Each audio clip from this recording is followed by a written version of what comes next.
নরেন্দ্র মোদী গেলেন, সেখানে কোনো বার্তা নেই শিল্প নিয়ে। এবং এটা কিছু মানুষ এই ন্যারেটিভটা সেট করতে চাইছে যে সিঙ্গুরবাসী হতাশ।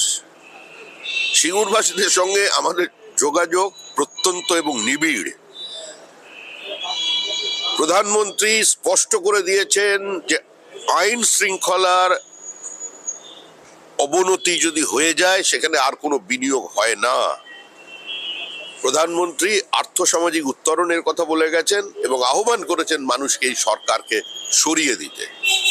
এই সরকার যতক্ষণ আছে, যতক্ষণ জুডিশিয়ারির ওপরে, সংবাদ মাধ্যমের ওপরে এবং সাধারণ মানুষের ওপরে, শিল্পপতিদের ওপরে আক্রমণ চলেছে, ততদিন পর্যন্ত পশ্চিমবঙ্গে কোনো বিনিয়োগ হবে না।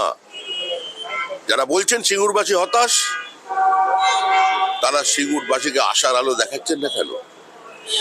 মুখ্যমন্ত্রী তো সর্ষের বীজ ছড়িয়ে এসছেন, ওখানকার মানুষ সর্ষে ফুল দেখেছে।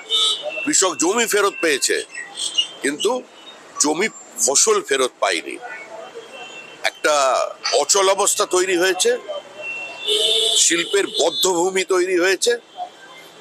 মুখ্যমন্ত্রী পশ্চিমবঙ্গের শিল্প সম্ভাবনাকে ধ্বংস করে দিয়েছেন। এ রাজ্যের শিল্পপতিরা ভিন রাজ্যে বিনিয়োগ করছেন।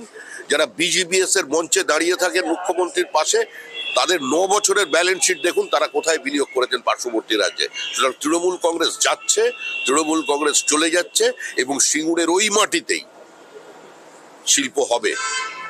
যে স্বপ্ন ওখানকার মানুষ দেখেছিলেন বা আমরা দেখেছিলাম, যে একটা ইন্টারন্যাশনাল অটোমোবাইল হাব তৈরি হতে চলেছে আজকে সিঙ্গুরে, সেটাই হবে। আজকে পাল্টা সভা করবে তৃণমূল।